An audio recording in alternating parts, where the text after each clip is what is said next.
Un, dos, y un, dos, tres, y... Bueno, sí.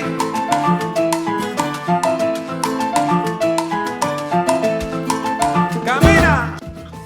What's up, dog lovers? My name is Lauren. I'm the senior trainer with Off Leash Canine Training Hawaii, and I'm proud to present to you the baby Cavapoo, Mochi. Let's rewind to 1 week ago, the day that she was dropped off with me, so I can show you some of the problems that she had. When I said that Mochi was a baby Cavapoo, I meant that she was a baby Cavapoo. She was all of 5 months old and 16 pounds. She didn't really know the sit command too well, but she was really good at being... Mochi was a social butterfly, which meant that she didn't wander off too far. She preferred to stick close to her owners, so her recall, it was okay. You'd call her, and sometimes she would return to you, sometimes she wouldn't. She had selective hearing, but getting her to sit, again, that was problematic.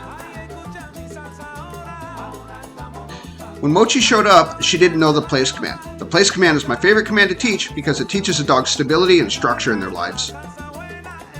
This little baby girl knew nothing about door manners. As soon as the door opened up, she would take off. With her recall being inconsistent, that could lead to some pretty hazardous situations. Within about 5 days, Mochi became a completely different dog. I'm proud to present to you the new Mochi version 2.0.